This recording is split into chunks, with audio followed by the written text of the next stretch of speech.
Hi everyone, it's Lily at 42 Stitches. Welcome if you're new, welcome back if you're a subscriber. Happy Thursday, August 9th. We have another beautiful sunny day outside here in Connecticut. Humidity galore. It's been really thick up here. I don't know about your parts of the country or of the world, wherever you're coming in from, but it's muggy here. We get occasional breaks where it's not too bad, but it's just been thick. And then it's like, maybe it's gonna rain, maybe it's not gonna rain. So you're like thinking, well, it's hot and muggy, let's just go to the beach and enjoy it. But then you have these days where it's kind of rainy. So I'm kind of over it right now, to be honest. I'm in the middle of that, end of summer feeling where you're like, you have to hold on to as much summer as you can before it's over. But at the same time, I'm so over this humidity. Anyway, I took the girl for her 18-month checkup this morning. 18 months already. She's a year and a half, guys. I was like in my last couple of months of pregnancy with her when I started floss tubing. Think about that. She's pretty much grown up on Flosstube in a way. Oh, it's crazy. Anyway, she's up for a nap right now, so I figured let's do a quick floss tube because it's been a while since I've done one.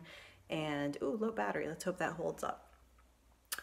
It's been a while since I've done one, and I wanted to do one last week, but things got busy. And anyway, I don't really have too much to share. I have some big stuff to share, but it's not a lot of stuff to share. So this should be pretty quick, and hopefully my 20% worth of battery is gonna last through it. So the last time I was working on Siren in the Shipwreck, I was really pushing for a finish. I think I was still working on her skin. I think that's all I had left by the time I had shown you guys what I had in the last video. I think I had done all of the other stitching except for finishing up her skin and then a little back stitching in her face, and then the beading, of course. So, of course, if you're following me on Instagram, you have seen this already. She's done. Not just done, done and framed. Here we go, let's see. There she is. And we'll do close up, and I know you're getting a glare. There's my backyard. Okay, let's get her close up and kind of angle her. But I am so pleased with her and rather proud of myself, if I'm completely honest. Here's my deck. And I really love this frame that I got. I ordered it from pictureframes.com. I like that it's got an antique-y feel since it's the Siren in the Shipwreck, so I kind of envision an old-timey kind of ship that has fallen to the depths and she's recovering the big fancy chandelier. So this frame kind of reminds me of that. I really love it, and I think it looks beautiful. The only thing I do wish is that if I had ordered it just a little bit longer. I feel like she's a little close, and this was a little close, but I'm still pretty happy with, there we go. That's pretty good. I'm still pretty happy. Actually really happy, let's be honest. I'm really happy with how she turned out. And just in time too, because we have our local fair coming up next weekend. So not this weekend that's coming up right now, but the one after that. So I got to get her down there next Friday in time. I still have to put the paper in the back, sign it, and then put the hardware for hanging, but that'll be pretty quick this weekend, I think. After I had put her in the frame, I realized I forgot to stitch in my initials though, because I was going to try to get my initials in here, and I really don't want to take her out, do all the unlacing and the unpinning. So what I might do is I might just, in the back here, because it's easy to get into the fabric, I might just stitch my initials in here somewhere, so it'll be upside down technically if you ever take the fabric out, but you'll still see it back here, and then I'll sign the paper in the back too, stitched by, so on and so forth. So I'm really happy with that one. So again, I just need to do a little final framing on her the paper in the back and the hardware to hang her. And then also Fleur de Lis, the ink circle piece, which I've been needing to frame that one for a while too. I got that frame in when I got this frame in, but just haven't gotten around to it this weekend, hopefully too, because that should be pretty easy to do that one. So since this one's finished, I was able to move on to the next whip that's kind of, I hate to say pressing, because I don't want to make my hobby feel like a job, like I have to have things, you know, due dates for things. But there are a couple of whips that I'm working on that had certain times that I wanted them to be done for. So this one only had, because of the fair, and the fact that I have no artwork up in my house, I wanted to get it done as soon as possible because she's going to hang it on the wall, obviously. But the other one that I had been working on that has kind of a deadline, personal deadline I suppose we can say, is my anniversary piece. Because my anniversary is October 12th. It'll be our 5-year wedding anniversary. Though we've been together for 13 years? Something like that. No, I don't know it off the top of my head. I have to think. And so for that, I've been doing Rosewood Manor, My Token of Love. And here is where we are. I've been working on this one for a while, and I've actually gotten very far on it. From the last time I had worked on it and showed, I have since added, where am I? This. Actually, a lot. I think from the last time that I showed it to you guys, so we've probably been working on this, what, like a week and a half now? All of this was added. All of it, actually, this to this one also, I think? Yeah, I think so. I think pretty much all of this and all of that has been added. That's a lot. It went by faster than I was anticipating it being going. And I'm definitely over halfway done.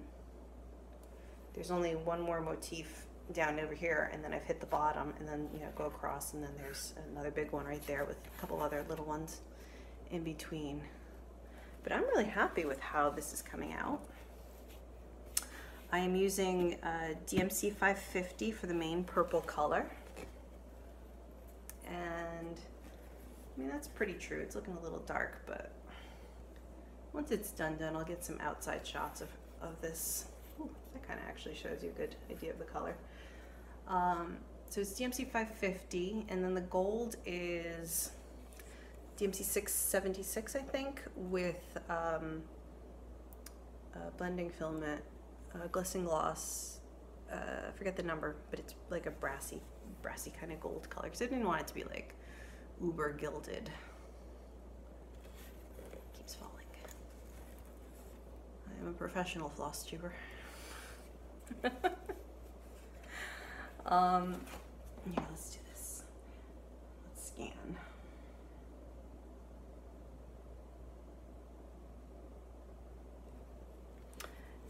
And so I didn't really, I'm trying not to go too crazy with the gold. I really want the purple to be the primary color. Oh, and then the words, I was waiting until the end for the lettering inside those wreaths, but I kind of screwed up that wreath, and I didn't want to unstitch a whole bunch, so I kind of faked it, and then I had to make sure that the lettering would still fit in there. So I'll probably actually end up doing the lettering sooner rather than later, than in the second wreath as well. And that's using NPI, again, I don't remember the number, but it's Palomino Gold, I think. Palomino Gold. So yeah, I'm pretty happy with how this guy's turning out. I don't have a frame for it yet. The frame I'm holding right now is actually the same exact frame as the mermaid. I ordered two because I'm going to do two mermaids side by side on a wall. But that mermaid I'm only going to start next January. And that's going to be Renaissance Mermaid by Mirabilia. That took me, by the way, Siren in the Shipwreck, it took 130 hours was what I totaled. Not bad. And I started her, I think the second week of January. Because I think the first week of January I started, no, I might have started, it was either her or my daughter's stocking that I started on the 1st of January. It might have been her, actually, so it might have been January 1st start on that. But then, of course, working off and on with other things. So that's really all I got for my stitching. I'm just focused on this one until I get it done, because I want her done and framed before our anniversary. I think I can get it done by the end of August if I keep at the rate that I'm stitching right now, which has been pretty good. So end of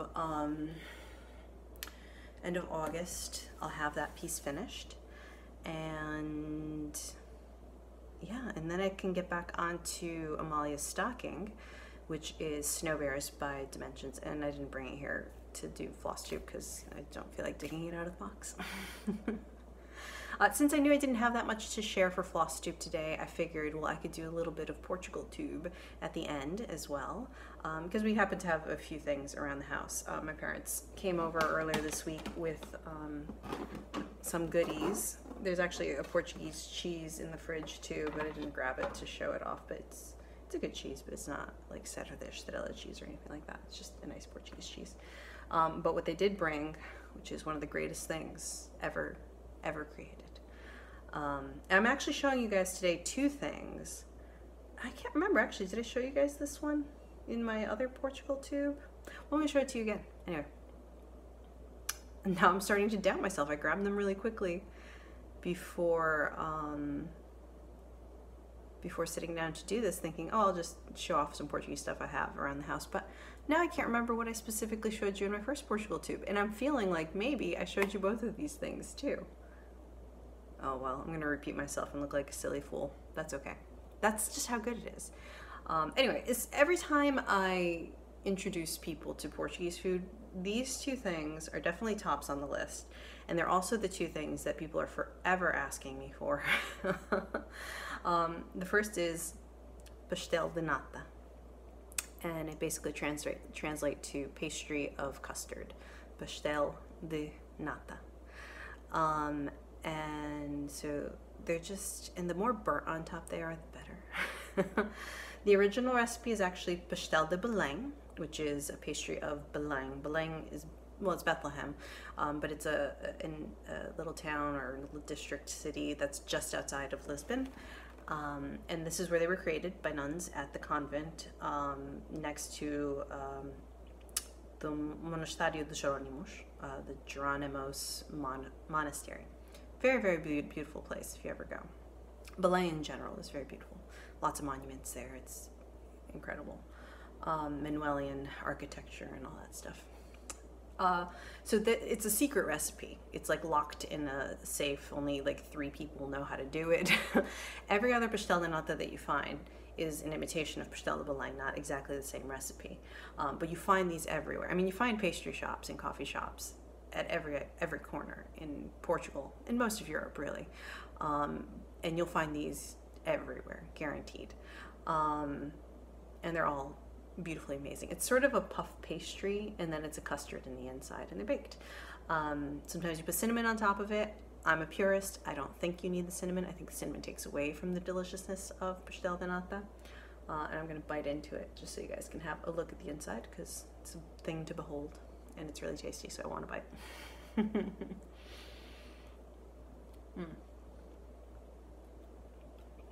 It was good. And it's just custard. Getting a little white out. But there you go. And it's very delicious. Napkin. God, they're just perfect amount of sweetness, flaky crust. Sometimes the crust can be a little crisper or softer, depends on the recipe you get. Every place does it a little bit different, right? The one in Belém is a crispier crust for sure. So good. There's other pastries that kind of look like this too, but the filling is different. It's not just a custard. There's one that uses an almond paste, kind of marzipan kind of a thing. Not quite as thick and sugary as marzipan. It's more almond paste with a cream maybe. And that's really, really delicious too. There's another one, queijadas, which are popular in Sintra, which is a little bit north of Lisbon. And they're a cheese-based kind of filling custard thing. Really good. And then the other thing I wanted to share with you guys, because we just opened up a bottle last night and had a little bit left over, because I forgot that we had some left over and I didn't drink it after the kids went to bed. That's usually what happens, is whatever's left over from dinner, we have a glass after bed. And that is Vinho Verde. This is our favorite one, Cassava. There's a couple of other ones you can look up. Gatão is pretty popular. A couple of other ones, but anyway, Cassava, and it's called Vinho Verde, which means green wine. If you're at all familiar with Spanish or Portuguese, you probably picked up on that. And it's not called green wine because of the color. It's called green wine because the grapes that you use for it are young. They're green. They haven't fully ripened yet, so there's not a lot of sugar in them, which means there's not a lot of alcohol in this, which there's not. It's very, very light. What percentage are we at here? It's like, I don't know, 5% or something. It's like a beer. Here's the alcohol percentage. It's very light. Oh, it's a little higher than that. It's 9.5. Super light wine though. 9.5% alcohol is nothing. It is super crisp, slightly effervescent.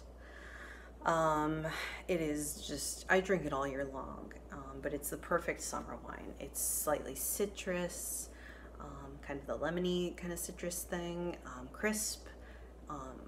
Just a bottle of that with a bucket of steamed clams. I'm set. That's all I need. It is really delicious. And I'm a red wine drinker. I like heavy, bold Cab Sav kind of wines, like really, really heavy, rich wines. But I love this stuff. And I normally don't drink a lot of white wine. This is really, really good. And it's cheap. So cheap. I mean, you get this you can get this bottle if you buy it by the caseload, and you know, if you go to the right Portuguese markets that you know of, or that we know of, you can get this for like $4 a bottle if you buy it by the case.